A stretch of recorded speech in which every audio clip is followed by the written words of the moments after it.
I'm high on pot. Hashish, hemp, marijuana. Cannabis. Herbs. Substance X. It's pot, isn't it? Cannabis has been illegal in this country since 1928. For 75 years, governments have fought to suppress its use and control information about it. Yet, alongside this official policy of prohibition, there's been a steady move towards social acceptance of the drug. The story of how this extraordinary sea change in public opinion came about is the story of how the media came under the influence of the cannabis years.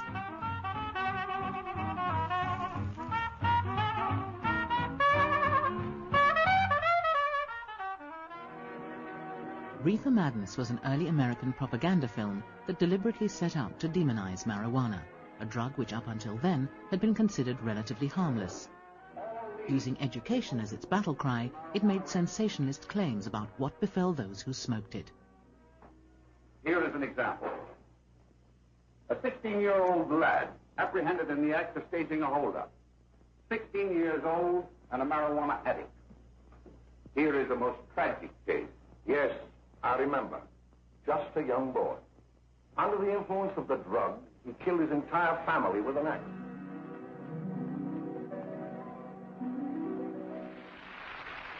In reality, many Americans, especially those in the entertainment industry, knew differently.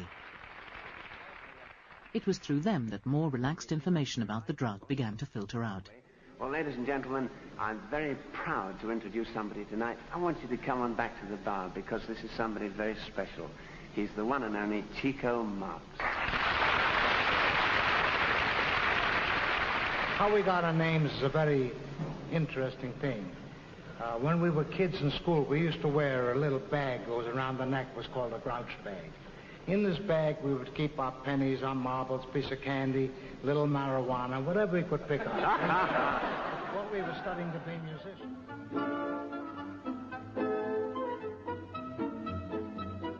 Interviewed by Malcolm Muggeridge and a young Jonathan Miller on the arts program Monitor, writer Norman Mailer discussed using marijuana as a writing aid. Business of running on drugs. Sometimes you write as though you were definitely... I mean, drugs were the sort of motive power when you were writing. No, I've never written on drugs. I've edited on drugs. Never written on drugs. It's when you were doing that weekly in Greenwich Village. Well, what I would do is I would write the thing. Let me shift that. I'm certain I've written paragraphs and pages here and there when I've been on drugs, or at least when I've been so ridden with drugs, even if I weren't taking them, my system was full of them. You see, but generally speaking, I've done practically all my writing without drugs. But I have done things like edit when I'm dead drunk. You see, or on marijuana, and then of course I always go through it afterward. Go back over it. I always finish off something sober because, you know, when all said, it seems to me that, you know, when everything else goes wrong in your life, the one thing you've got to hold on to is the respect for your craft. You know, it's no way to become a writer to take the drugs. One takes the drugs for other reasons. I mean, I put it this way, I'd rather take marijuana than take penicillin. To me. Do you have a view that these things like penicillin and the modern drugs are in fact part of the plague, part of the armaments, the devil, don't you? I cordially agree. But you as a Small cliques of intellectuals were by no means representative of the public at large. But cannabis was beginning to make an appearance in youth circles, and among those looking for something different.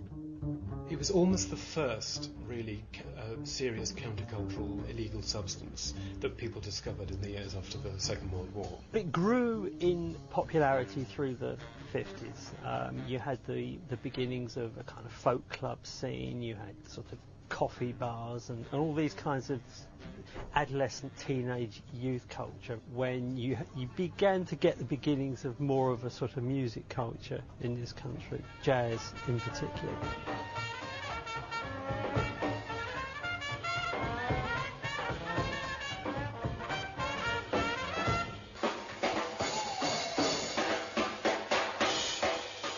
I was part of a movement called the Revivalist Jazz Movement during the late 40s and 50s. And we were all very puritanical about drugs. This was because we were very much against the modernists who played bebop in the style of Charlie Parker and so on. And we thought, and we knew, and we were right, that they all smoked a lot of dope. About a reaper 5 feet long, mighty immense but not too strong. You be high but not for long.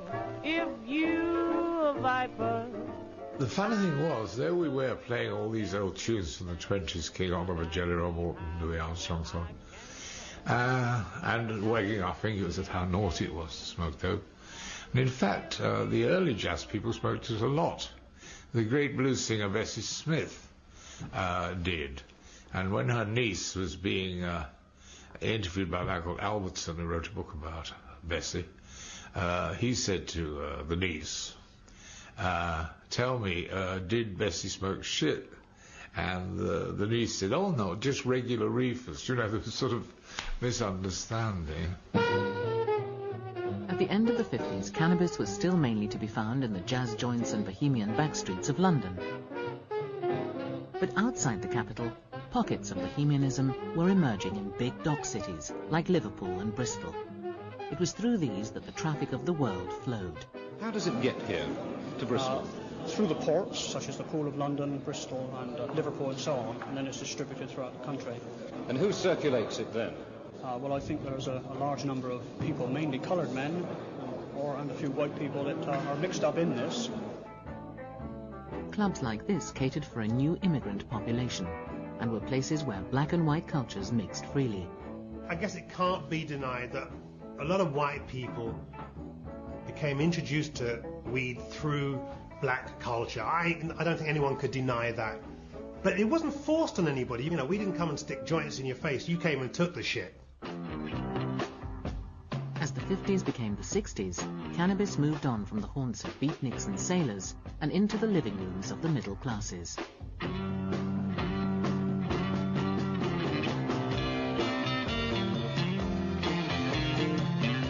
Let's face it, the English aren't known for sort of being freed up, you know what I mean? There's a whole stiff upper lip thing.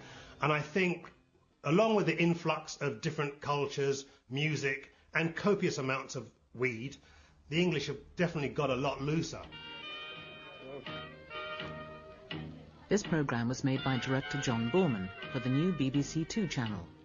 It was the first time that casual reefer smoking had been shown on television. Cannabis. There's a big story attached to this, you see. In Vienna, the maidens go out at midnight naked. Quit yattering, Dad. Just roll, will ya? Yeah. 14-year-old maidens. You're dropping it. Who is making with the fire, like the matches?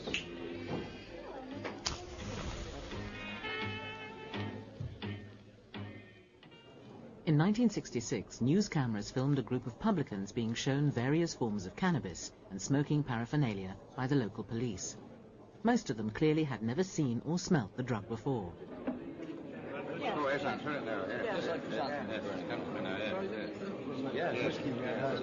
Oh, it's very different from tobacco, isn't it? Yes. I think so.